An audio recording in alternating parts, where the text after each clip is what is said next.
Baik, selamat pagi. Hari ini kita akan belajar tentang interferensi celah ganda.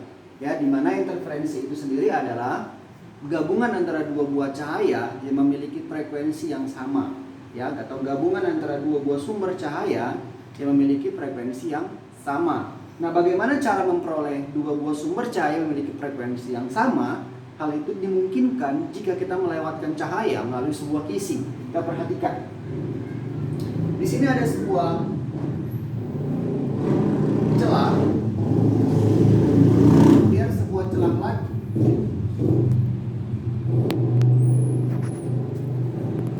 Lalu ada dua buah celah, kemudian dilewati oleh sumber cahaya. Kita perhatikan di sini sumber cahayanya. Maka nanti sumber cahaya ini akan menghasilkan pola interferensi pada layar, ya. Coba kita perhatikan, di sini ada layar. Kalau kita perhatikan, di sini ada layar. Maka jika jarak antara celah dengan layar itu disampulkan dengan L, maka seperti yang saya katakan tadi, cahaya yang masuk melalui celah-celah ini akan membentuk pola terang dan pola gelap.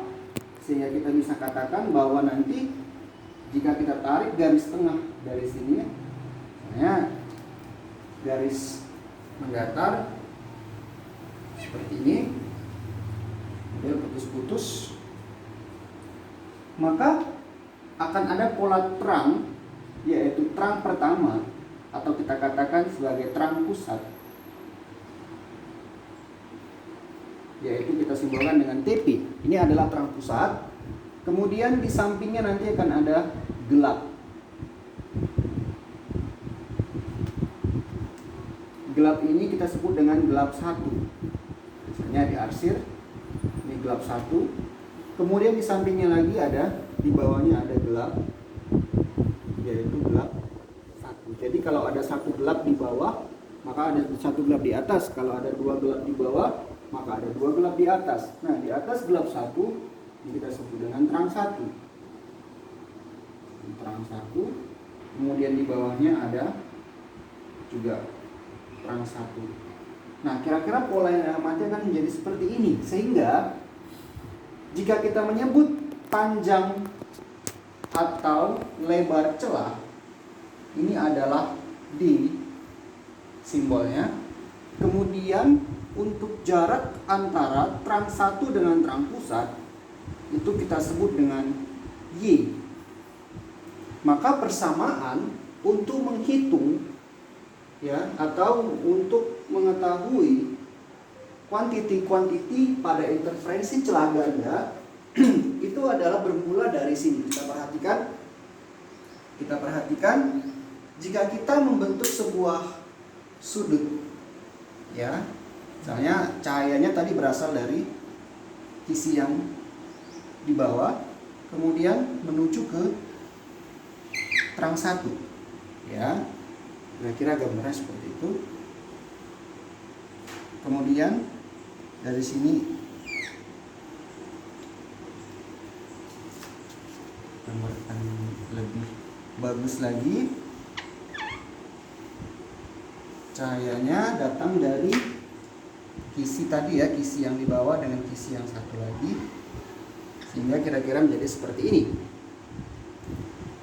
Nah, jika kita mengambil garis tegak lurus terhadap, kalau kita katakan di sini adalah S1, kemudian ini adalah jarak lintasan S2, maka kalau kita ambil garis tegak lurusnya seperti ini, maka nanti akan timbul adanya atau hasil pengurangan antara S2 dengan S1, yaitu beda lintasan. Itulah yang kita sebut dengan delta S, yaitu beda lintasan antara S2 dengan S1, atau kita sebut delta S itu adalah S2 kurang S1.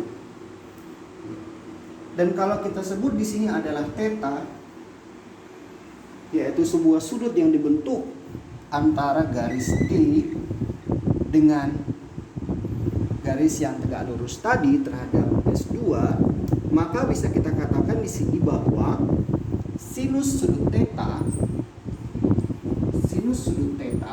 ini adalah, kalau kita perhatikan, adalah depan per miring, sehingga sinus sudut theta adalah delta S dibagi dengan D. Sehingga bisa kita katakan bahwasanya sehingga delta S sama dengan D sinus theta. Kita lanjut. Sehingga setelah kita mendapatkan bahwasanya delta S sama dengan D sinus theta, maka kita perhatikan di sini bahwasanya apakah rumus atau persamaan untuk pola terang. Pola terang ini juga disebut dengan pola konstruktif atau pola maksimum. Ya, disebut dengan constructive interference atau maximum interference. Oke, sehingga bagaimana persamaannya? Kalau kita perhatikan pada pola terang, delta S itu adalah M dikali lambda, di mana M di sini adalah 0, 1, 2, 3 dan seterusnya. Jadi pada 0 ini adalah pada terang pusat. 1 itu adalah terang 1, 2 adalah terang 2, 3 adalah terang ketiga, dan seterusnya. Nah, ini adalah pada pola terang. Sehingga jika delta S sama dengan M kali lambda, maka dikatakan bahwasanya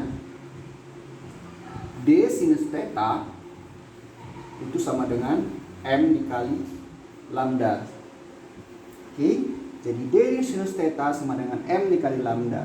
Sekarang kita perhatikan, theta sudutnya itu sangat kecil, sehingga karena sangat kecil, maka sinus theta itu dianggap setara dengan atau sama dengan tangen theta. Nah, kita perhatikan kembali ke gambar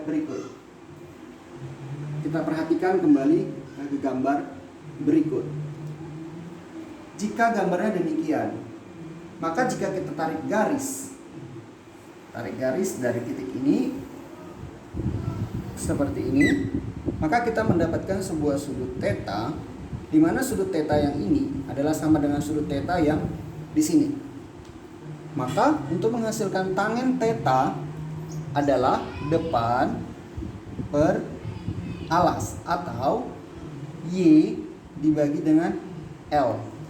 Sehingga tangen theta sama dengan sinus theta sama dengan Y per L. Dengan kata lain, kita bisa mengatakan bahwa D dikali sinus theta, yaitu Y per L, sama dengan M dikali lambda. Iya. Atau dikatakan Y di sini adalah jarak antara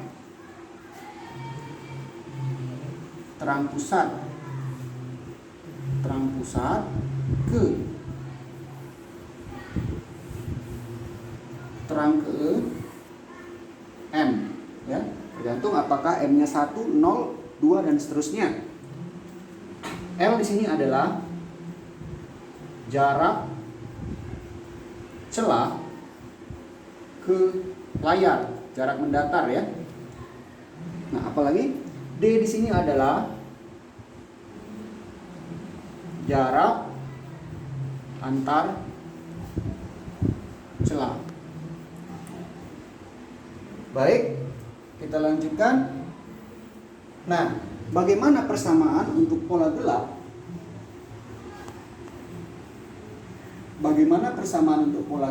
Nah, pola gelap agak berbeda sedikit dengan pola terang, ya. Pada pola gelap atau pola destruktif atau minimum, Jadi gelombangnya ini saling meniadakan, ya, gelombang cahaya saling meniadakan sehingga timbulnya gelap. Atau fasenya saling berlawanan. Kalau ini fasenya sama, kalau ini fasenya berlawanan. Pada satu titik itu, ya, sehingga terjadi pola gelap. Maka pada pola gelap itu delta S-nya sama dengan M-setengah dikali dengan lambda. Di mana M di sini dimulai dari angka 1, 2, 3 dan seterusnya. Karena tidak ada gelap pusat, maka dikatakan gelap pertama, yaitu M sama dengan 1. Ya, bukan M tidak dimulai dari 0 karena tidak ada gelap pusat. Sehingga persamaannya adalah, kalau kita perhatikan pada gambar yang di sana, ya, maka kita akan temukan bahwasanya delta S sama dengan D kali Y per L, atau delta S sama dengan, kita perhatikan di sini bahwa delta S sama dengan D dikali sinus theta atau D dikali Y per L, sehingga persamaannya adalah M dikali M-setengah lambda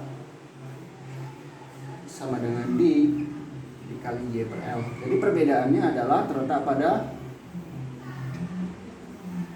kalau pada pola terang dia pada pola gelap dia min setengah, sedangkan pada pola terang dia tidak ada min setengah, melainkan langsung D dikali Y per L sama dengan M dikali lambda, ya.